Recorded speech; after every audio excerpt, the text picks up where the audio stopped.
Moment sorry double integration method पढ़े थे, ठीक है। डबल इंटीग्रेशन मेथड को क्या किया गया है, थोड़ा सा मॉडिफाई किया गया है, और उस मॉडिफाइड मेथड को हम लोग बोलते हैं मैकाले मेथड। देखो बेसिकली होता क्या है, अभी तक जो भी चीजें हम लोग पढ़ रहे थे डबल इंटीग्रेशन मेथड में, वो क्या था, कॉन्टिन्यूअस लोडिंग थी। कॉन्टिन्यूअस लोडिंग थी मतलब कोई भी load completely all over the span लग रहा था, पार्ट ऑफ द स्पैन में नहीं लग रहा था, ठीक है। जो भी बेसिक डेरिवेशन किए हैं हम लोग, ठीक है, उसमें हम लोग क्या शो कर रहे थे कि सारे पार्ट पे लोड लग रहा है, कहीं किसी भी स्पैन पे कोई भी डिसकंटिन्यूटी नहीं है, ठीक है। लेकिन अगर बीम पे डिसकंटिन्यूअस लोड हो, मतलब कुछ पार्ट पे क्या हो रहा है, आपका यूडीएल लग रहा है, कुछ पार्ट पे आपका यूडीएल नहीं लग रहा है, या कॉम्बिनेशन ऑफ लोडिंग है, जैसे आपका यूवीएल भी है, यूडीएल भी है, प्लस आपका कंसंट्रेटेड लोड भी है, तो उस केस को या उस तरीके की चीजों को हम लोग कैसे सॉल्व करेंगे, या कैसे स्लोप डिफ्लेक्शन फाइंड आउट करेंगे। तो उसको फाइंड आउट करने के लिए हम लोग क्या किए कि एक नया मेथड डेवलप हुआ, that is known as Macaulay method, ठीक है। तो इसको, इस मेथड को डिसकंटिन्यूटी मेथड भी बोलते हैं, ठीक है। तो सबसे पहला पॉइंट क्या हो जाएगा, it is also known as discontinuity method of solving the beam, ठीक है। डिसकंटिन्यूअस मेथड या फिर फंक्शन ऑफ डिसकंटिन्यूअस मेथड बोलते हैं, ठीक है। तो क्यों बोलते हैं डिसकंटिन्यूटी मेथड, इसका रीजन ये है कि ये उन बीम्स के भी स्लोप डिफ्लेक्शन को फाइंड आउट कर सकता है जिसमें डिसकंटिन्यूअस लोडिंग हो, ठीक है। डिसकंटिन्यूअस लोडिंग का मतलब क्या हुआ आपका, जैसे ये कोई एक बीम है, सिंपली सपोर्टेड बीम ले लो, ये कोई बीम है, ठीक है, और इसके कुछ पार्ट पे यूडीएल लगा हुआ है, ठीक है। पूरे पार्ट पे नहीं, सिर्फ कुछ पार्ट पे यूडीएल लगा हुआ है। तो इसका स्लोप और डिफ्लेक्शन कैसे फाइंड आउट होगा, ये आप लोग मैकाले मेथड से पढ़ेंगे, या फिर एक कोई बीम है, ठीक है, और इस पे दो या तीन आपके कंसंट्रेटेड पॉइंट लोड लगे हुए हैं, तो इसका हम लोग स्लोप एंड डिफ्लेक्शन कैसे फाइंड आउट करेंगे, ये आपका मैकाले मेथड में इजी गोइंग फाइंड आउट हो सकता है, ठीक है। तो फर्स्ट पॉइंट समझ में आ गया, डिसकंटिन्यूटी मेथड क्यों कहा जाता है, ठीक है। नाउ नेक्स्ट इंपॉर्टेंट पॉइंट क्या है कि इसमें पर्टिकुलरली हम लोग सारे लोडिंग के लिए एक सिंगल मोमेंट इक्वेशन बनाएंगे, ठीक है। सारे लोडिंग के लिए एक single moment bending moment equation बनाएंगे, और उसको हम लोग सॉल्व करेंगे, ठीक है। उसको हम लोग क्या करेंगे, सॉल्व करेंगे, क्लियर, ठीक है। जैसे यहाँ पे देखो, अगर ये जो आपका यूडीएल दिख रहा है, अगर इसके लिए हम लोग moment integration double integration method apply करते, तो हम लोग क्या करते हैं, पहले फर्स्ट पार्ट में लगाते, सेकंड पार्ट में और थर्ड पार्ट में, फिर तीन बेंडिंग मोमेंट इक्वेशन बनाते। लेकिन इस केस में डबल इंटीग्रेशन में मैकाले मेथड में हम लोग क्या करेंगे कि सिंगल एक बेंडिंग इक्वेशन ही फॉर्म करेंगे, जो आपका एंड ऑफ द बीम पे लेंगे, क्लियर, ठीक है। नेक्स्ट, तो इसको यहां पे लिख सकते हो, single bending moment, single bending moment equation is formed for all types of loading, all types of loading, सभी तरह के लोडिंग्स के लिए, सपोज कॉम्बिनेशन ऑफ लोडिंग है, तो सभी तरह के लोडिंग्स के लिए हम लोग क्या करेंगे, एक सिंगल बेंडिंग इक्वेशन बनाएंगे, क्लियर। तो ये दो इंपॉर्टेंट पॉइंट्स हैं। एक और आपका पॉइंट है कि इस मेथड को मेथड ऑफ सिंगुलैरिटी फंक्शन भी बोलते हैं, ठीक है। It is also known as method of singularity function, ठीक है। सिंगुलैरिटी फंक्शन क्यों बोलते हैं, क्योंकि यहाँ पे एक सिंगल बेंडिंग इक्वेशन बन रहा है सारे टाइप्स ऑफ लोडिंग के लिए, इस वजह से इसको क्या बोलते हैं, मेथड ऑफ सिंगुलैरिटी फंक्शन। तो मैकाले मेथड के दो और नाम है, पहला है डिसकंटिन्यूअस मेथड या डिसकंटिन्यूटी मेथड, और नेक्स्ट है मेथड ऑफ सिंगुलैरिटी फंक्शन। तो अगर आपसे एग्जाम में पूछा जाता है कि क्यों बोला जाता है, तो रीजन क्या है, डिसकंटिन्यूटी मेथड क्यों बोला जाता है, क्योंकि ये डिसकंटिन्यूअस लोड्स के लिए भी अप्लाई होता है, फर्स्ट।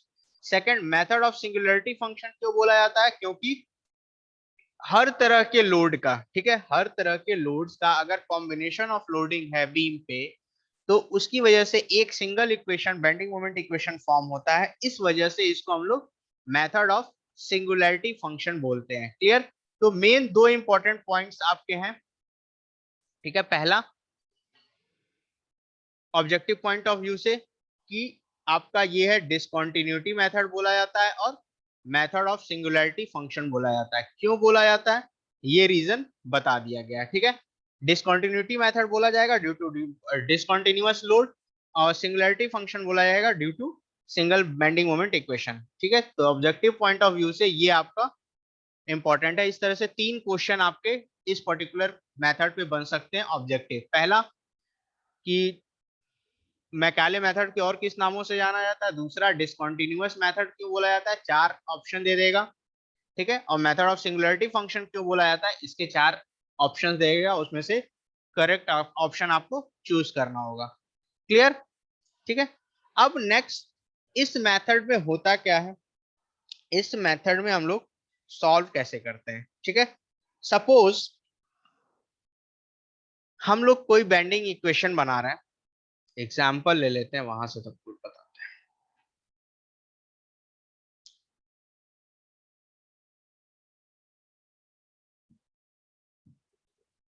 सपोज ये एक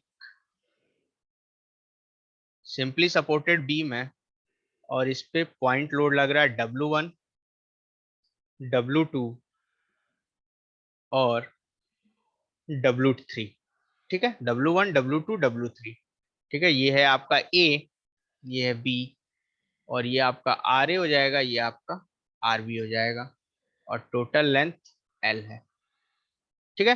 तो अभी तक डबल इंटीग्रेशन मेथड में हम लोग क्या करते थे कि अगर लोड है, इस तरह की लोडिंग है, तो सबसे पहले हमको क्या करेंगे कि एक सेक्शन लेंगे, ठीक है, सपोज ये CDE पॉइंट, ठीक है, एक इक्वेशन लेंगे AC पोर्शन के लिए, फिर एक पोर्शन लेंगे AD पोर्शन के लिए, फिर AE पोर्शन के लिए, फिर AB पोर्शन के लिए।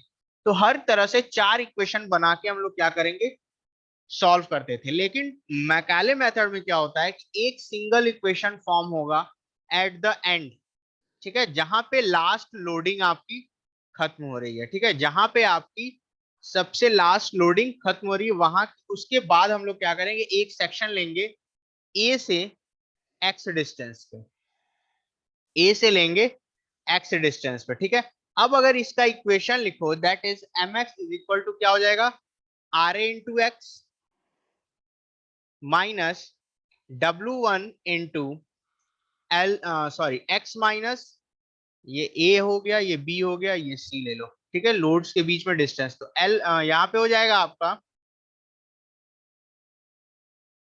That is x minus A minus W2 x minus A plus B,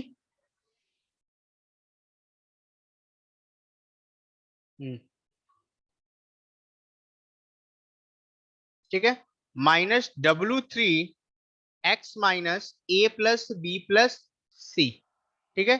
ये आपका इक्वेशन बन जाएगा, ठीक है, ये आपका क्या हो जाएगा, बेंडिंग मोमेंट इक्वेशन हो जाएगा। लेकिन एक चीज ध्यान दो, ये अकॉर्डिंग टू क्या था, आपके मेथड था। अब हम लोग क्या करते हैं, जब हम लोग इसका इक्वेट करेंगे, इक्वेट क्या होगा, that is EI d2y by dx square से इक्वेट करेंगे, तो क्या होगा, RA into x minus W1 into x minus A minus W2 x minus A plus B minus W3 x minus A plus B plus C, ठीक है, ये आपका हो जाएगा इक्वेशन हो जाएगा बेंडिंग मोमेंट, और इसको इक्वेट करेंगे EI/d2y/dx² से, ठीक है। अब यहाँ पे एक चीज या एक डिफरेंस क्या आता है कि हम लोग जब इंटीग्रेशन करेंगे, ठीक है, तो हम लोग जब इंटीग्रेशन करेंगे तो जो हमारे पार्ट्स हैं, ठीक है, यहाँ पे देखो चार पार्ट्स हैं। चार पार्ट्स कौन से हैं? ए से सी के लिए ये इक्वेशन अप्लाई हो रहा है, ठीक है। सी से डी के लिए आपका ये इक्वेशन अप्लाई हो रहा है। डी से ई के लिए ये इक्वेशन अप्लाई हो रहा है, और ओवरऑल द बीम के लिए लास्ट तक इक्वेशन जा रहा है, ठीक है। तो इस तरीके से हम लोग क्या करते हैं, इसको पार्ट्स में डिवाइड कर देते हैं, ठीक है। इसको क्या करते हैं, पार्ट्स में इस तरीके से डिवाइड कर देंगे। ये आप लोग शो करोगे जब भी न्यूमेरिकल सॉल्व करोगे। जब भी न्यूमेरिकल आप सॉल्व करोगे इस तरीके से पार्टीशन आप शो करोगे। क्लियर?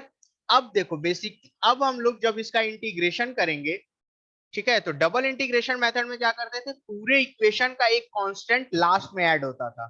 पूरे इंटीग्रेशन का एक कांस्टेंट लास्ट में ऐड करते थे। जैसे यहाँ पे अगर इंटीग्रेट किए कुछ आया तो +c1, फिर इंटीग्रेट किए तो +c1x+c2। लेकिन यहाँ पे जो कांस्टेंट होगा, कांस्टेंट ऑफ इंटीग्रेशन होगा, वो सिर्फ फर्स्ट पार्ट में ऐड होगा। सिर्फ कहाँ पे ऐड होगा? फर्स्ट पार्ट में ऐड होगा। सेकंड, थर्ड और फोर्थ पार्ट में ऐड नहीं होगा। अब इसके पीछे रीजन क्या है? ये मेथड इसी तरह से बनाया गया है, ठीक है। जो साइंटिस्ट थे वो इस मेथड को इसी तरह बनाए हुए, इसलिए इसके पीछे ऐसा कोई रीजन नहीं है कि उन्होंने ऐसा क्यों किया, ठीक है। लेकिन जब आप कांस्टेंट निकालोगे, ठीक है, लेकिन जब आप कांस्टेंट निकालोगे तो वो जैसे यूजुअल हम लोग पहले निकालते थे कि ए पे आपका रखेंगे x = 0, बी पे रखेंगे x = L, सेम चीज तरीके से हम लोग C1 और C2 निकालेंगे। क्लियर? यहां तक क्लियर है?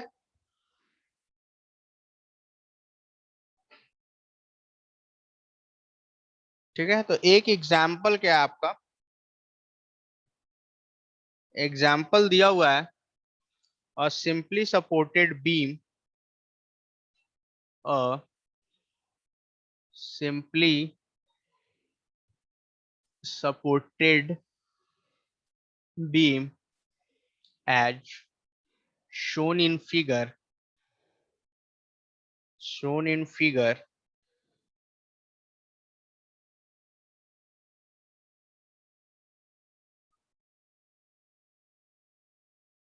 is 14 meter long. Find the deflection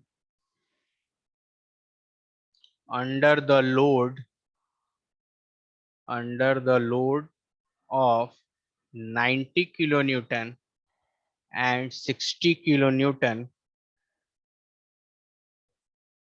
and also find the maximum deflection.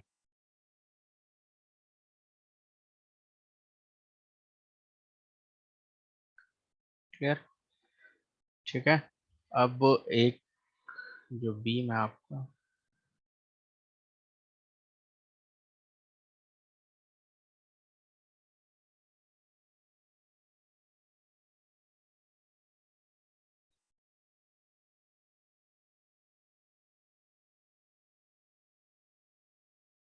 Total 14 metre है। ये आपका ए, बी, सी एंड डी। ए से बी का डिस्टेंस है, ए से सी का डिस्टेंस है 3 मीटर, सी से डी का है 6.5 मीटर, और डी से बी है 4.5 मीटर।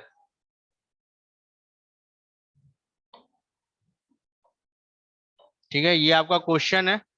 क्वेश्चन में क्या कह रहा है, कोई सिंपली सपोर्टेड बीम दिया हुआ है, ठीक है, 14 मीटर लॉन्ग, और आपको डिफ्लेक्शन फाइंड आउट करना है 90 किलो न्यूटन और 60 किलो न्यूटन के, ठीक है, लोड पे कितना डिफ्लेक्शन होगा और मैक्सिमम डिफ्लेक्शन कितना होगा, ठीक है। और यहाँ पे ई और आई की वैल्यू भी दे दी गई है। ई की वैल्यू है आपकी 210 इंटू 10⁻⁻6 किलो न्यूटन पर मीटर स्क्वायर, और आई की वैल्यू गिवन है that is 64 into 10⁻⁴ m⁴। Clear?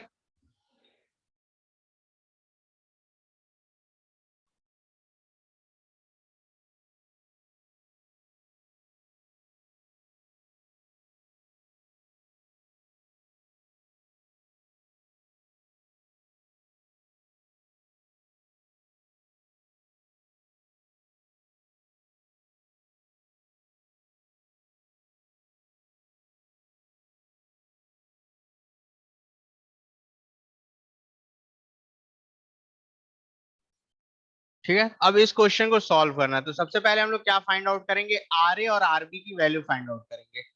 ठीक है, आर ए और आरबी की वैल्यू फाइंड आउट करेंगे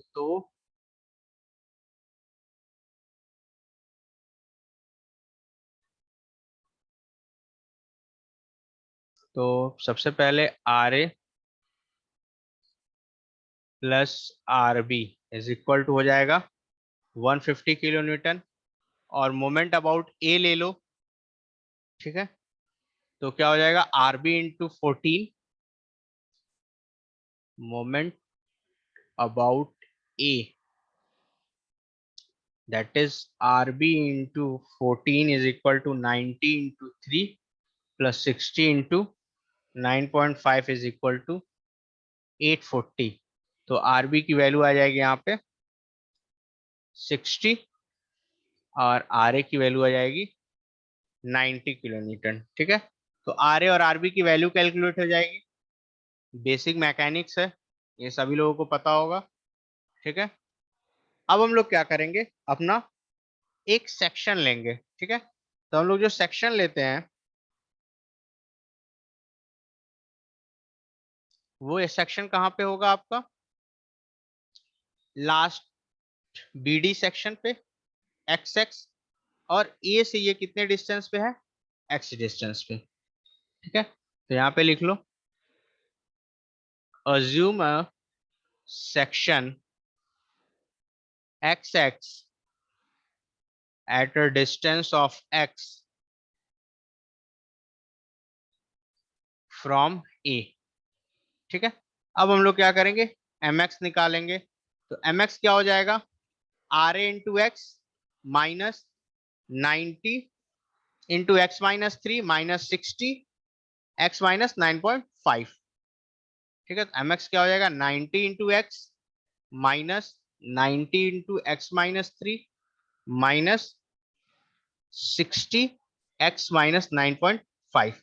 ठीक है, अब क्या मेथड में क्या था बताए थे कि हर पार्ट को हम लोग अलग अलग डिवाइड कर देंगे। तो ये हो गया आपका फर्स्ट पार्ट, ये हो गया सेकेंड पार्ट, ठीक है, और ये थर्ड पार्ट। क्लियर। अब क्या करेंगे, इसको इक्वेट करेंगे। सपोज ये इक्वेशन 1 है और इसको इक्वेट क्या करेंगे, moment is equal to e i d two i by d x square से। ठीक है, तो इक्वेट करेंगे, equating moment m x is equal to e i d two i by d x square से। ठीक है, तो इक्वेशन क्या हो जाएगा आपका, e i d two i by d x square is equal to 90x minus 90x minus 3 minus 60x minus 9.5। Clear. अब ये इक्वेशन 2 हो गया। अब इसको क्या करेंगे, इंटीग्रेट करेंगे। एक बार इंटीग्रेट करेंगे तो स्लोप मिलेगा, नेक्स्ट टाइम इंटीग्रेट करेंगे तो हमको क्या मिलेगा, डिफ्लेक्शन मिलेगा। तो इंटीग्रेटिंग इक्वेशन 2 वी गेट, ठीक है, क्या मिलेगा, e i d y by d x. ठीक है, 90x है, that is 90x square by 2। अब इंटीग्रेशन कांस्टेंट हमको कहां लगाना है, सिर्फ फर्स्ट पार्ट में लगाना है, तो यहां से हो जाएगा C1। अब बाकी पार्ट को बस इंटीग्रेट करना है, तो 90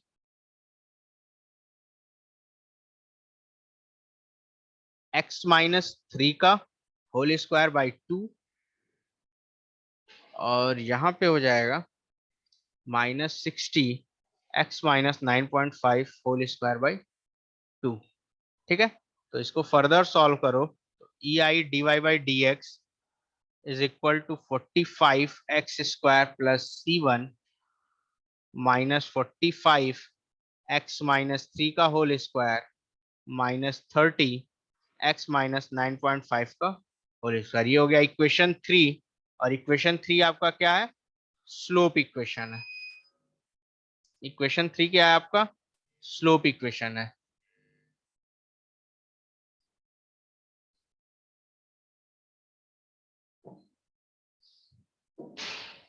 क्लियर।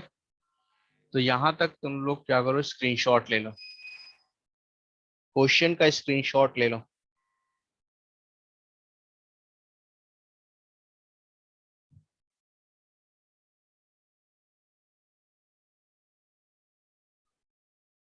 तो हम लोग जब इंटीग्रेट किए थे इक्वेशन को तो हम लोग को स्लोप इक्वेशन मिला था e i d y by d x is equal to 45x² plus C1 minus 45x-3 का होल स्क्वायर माइनस 30x-9.5 का होल स्क्वायर।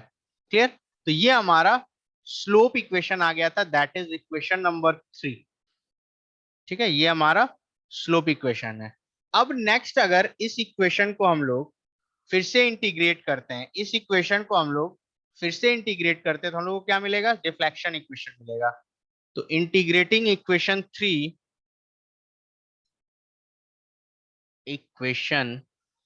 3 वी गेट, ठीक है, what we get, E I y is equal to 45x² 45x³ plus C1x plus C2, ठीक है, minus 45x-3 का whole cube upon 3 minus 30x-9.5 का whole cube upon 3। ठीक है, तो ये हमारा हो जाएगा डिफ्लेक्शन इक्वेशन। इसको फर्दर सॉल्व करो तो ये हो जाएगा 15x³ plus C1x plus C2 minus 15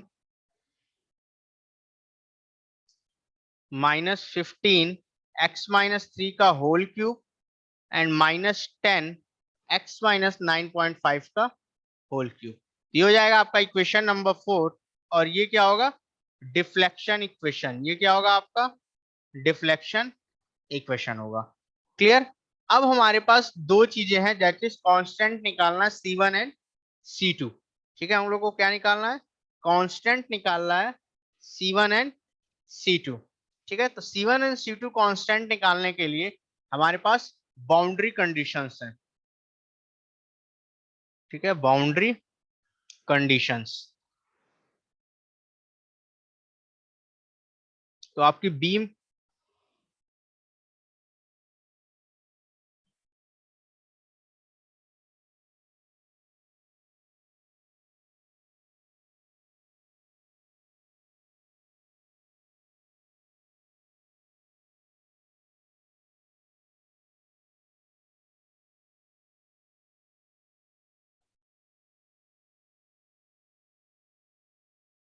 ठीक है, तो ये हमारी बीम है।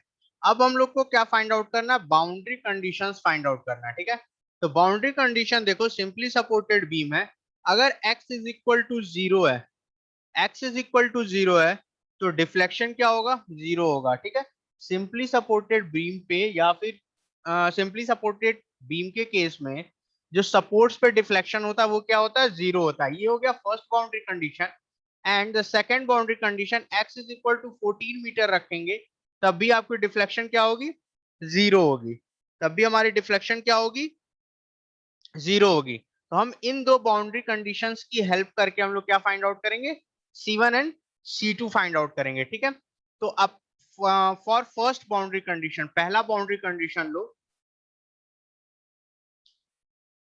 फॉर फर्स्ट बाउंड्री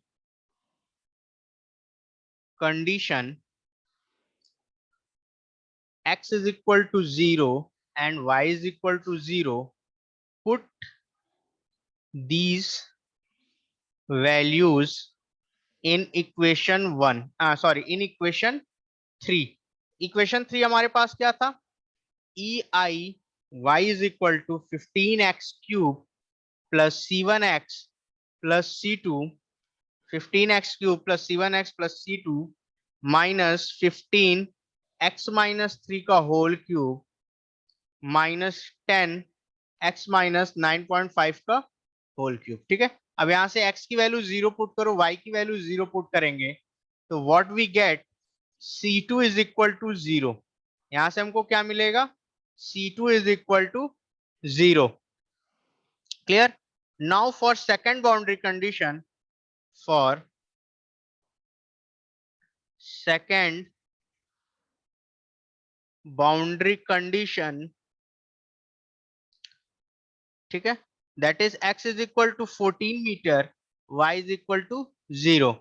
तो इस वैल्यूज को पुट करेंगे अपने डिफ्लेक्शन इक्वेशन में, तो क्या आएगा, e i into 0 is equal to 15, 14 cube plus C1 into 14, C2 0 है, now minus 15, 14 minus 3 whole cube and minus 30, 14 minus 9.5 का होल क्यूब। ठीक है, इसको सॉल्व करेंगे तो ये आ जाएगा आपका 41160 प्लस 14C1 माइनस 19965।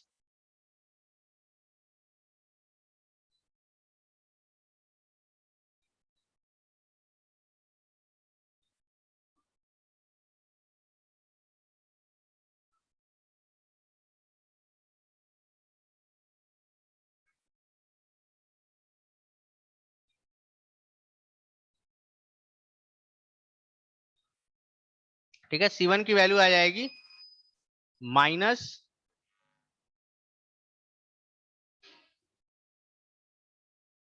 C1 की वैल्यू आ जाएगी माइनस 14.48, 1448.84। क्लियर। अब यहां से हमको फाइनल स्लोप और स्लोप इक्वेशन मिल जाएगा और फाइनल डिफ्लेक्शन इक्वेशन मिल जाएगा, final slope and final deflection equation. तो स्लोप इक्वेशन की कोई जरूरत नहीं है। ठीक है, तो हम लोग क्या निकालेंगे, फाइनल डिफ्लेक्शन इक्वेशन से ही।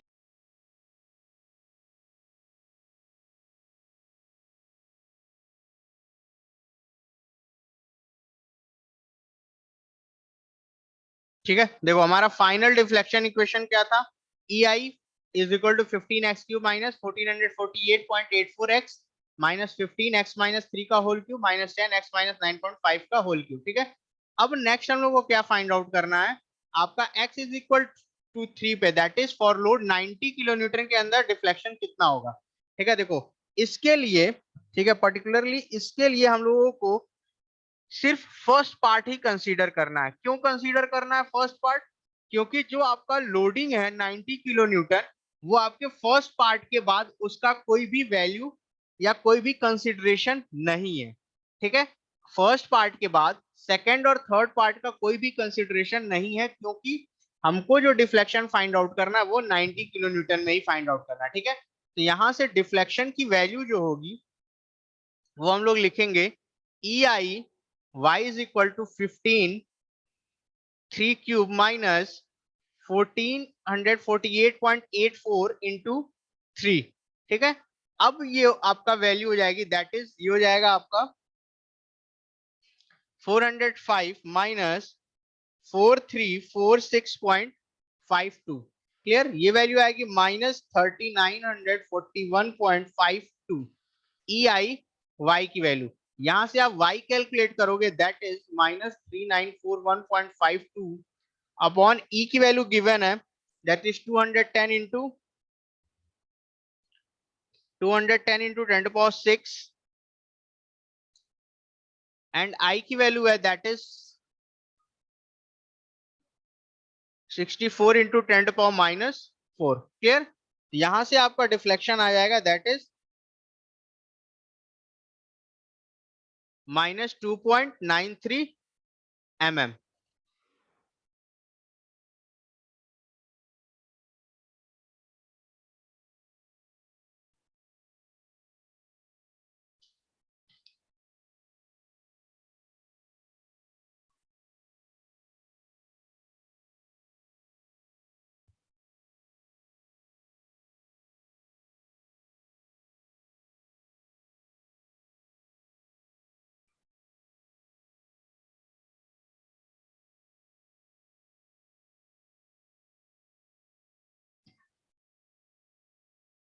ठीक है, सिमिलरली हम लोग x इज इक्वल टू 14 पे भी x is equal to sorry 9.5 में निकालेंगे, x इज इक्वल टू 9.5 पे भी कैलकुलेट करेंगे, तो y की वैल्यू आपकी आएगी 3.73 mm। ठीक है, आपको क्या करना है, इस पर्टिकुलर इक्वेशन में जो इक्वेशन था इसमें x की वैल्यू 9.5 पुट करनी है, ठीक है, और वो वैल्यूज आपकी आ जाएगी। ठीक है, अब यहाँ देखो, यहाँ पे हम लोग थर्ड पार्ट कंसीडर नहीं करेंगे क्योंकि हम लोगों को लोडिंग कहाँ तक की है, सेकंड पार्ट तक का ही हमको डिफ्लेक्शन निकालना है। ठीक है, तो इस तरीके से x की वैल्यू पुट करके 9.5 हम लोग डिफ्लेक्शन एट 60 किलो न्यूटन निकाल सकते हैं, निकाल लोगे। ठीक है, दैट इज -3.73 आएगा। क्लियर। अब नेक्स्ट प्रोसीजर क्या, नेक्स्ट पॉइंट क्या था, हमको मैक्सिमम डिफ्लेक्शन फाइंड आउट करना था। क्या फाइंड आउट करना था, मैक्सिमम डिफ्लेक्शन फाइंड आउट करना था। तो मैक्सिमम डिफ्लेक्शन फाइंड आउट करने के लिए हम लोग को सबसे पहले x की वैल्यू फाइंड आउट होनी चाहिए। हमको क्या पता होना चाहिए, x की वैल्यू पता होना चाहिए। तो x की वैल्यू को पता करने के लिए, ठीक है, x की वैल्यू को फाइंड आउट करने के लिए हम लोग क्या करेंगे, जो हमारा स्लोप इक्वेशन है, जो हमारा स्लोप इक्वेशन था उसको, सॉरी, जो हमारा डिफ्लेक्शन इक्वेशन था उसको क्या करेंगे, डिफरेंशिएट करेंगे विथ रिस्पेक्ट टू x। उसको क्या करेंगे, डिफरेंशिएट करेंगे विथ रिस्पेक्ट टू x। लेकिन बात ये आती है कि किस पॉइंट तक हम लोग सिर्फ डिफरेंशिएट करेंगे। ठीक है, तो किस पार्ट तक, तो हम लोग सिर्फ सेकेंड पार्ट का जो इक्वेशन है दैट इज x-3 के होल क्यूब वाला पार्ट, मतलब इस पोजीशन से लेके फर्स्ट और सेकंड पार्ट को ही सिर्फ हम लोग क्या करेंगे, डिफरेंशिएट करेंगे और यहां से हम लोग x की वैल्यू फाइंड आउट करेंगे। तो यहां से आपका जो इक्वेशन आएगा, e I y is equal to क्या था, 15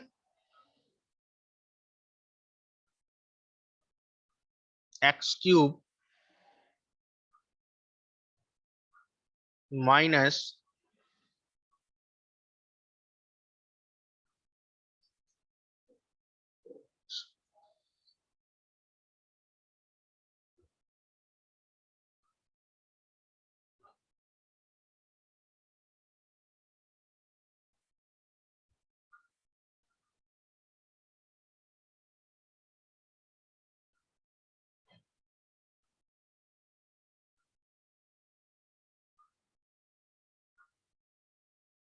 ठीक है, ये हमारा आ जाएगा dy by d x.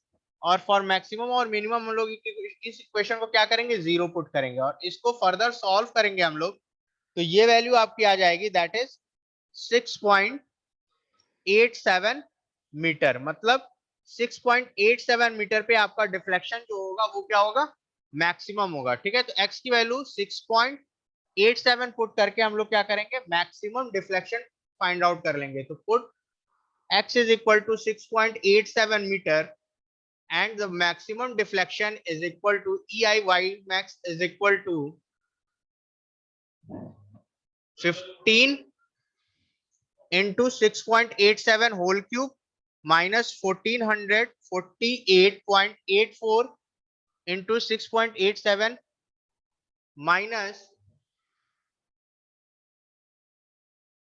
45 6.87 minus 3 का होल क्यूब। ठीक है, इस इक्वेशन को सॉल्व करोगे तो आपको क्या मिल जाएगा, फाइनल डिफ्लेक्शन मिल जाएगा। ठीक है, और इसकी वैल्यू आ रही है 4.43 mm। क्लियर, इसकी वैल्यू कितनी आ रही है, -4.43 mm। ठीक है, तो इस तरीके से ये आपका क्वेश्चन सॉल्व हो जाएगा। क्लियर, तो इस तरह के जितने भी क्वेश्चन है इसको आप लोग सॉल्व कर सकते हो, या डिसकंटिन्यूअस लोडिंग के जितने भी क्वेश्चन है आप इसको सॉल्व कर सकते हो with the help of Macaulay method. ठीक है, तो इस न्यूमेरिकल को एक बार फिर से सॉल्व कर लेना आप लोग। अगर कुछ डाउट होगा तो कल के लेक्चर में हम लोग फिर से इसको डिस्कस करेंगे।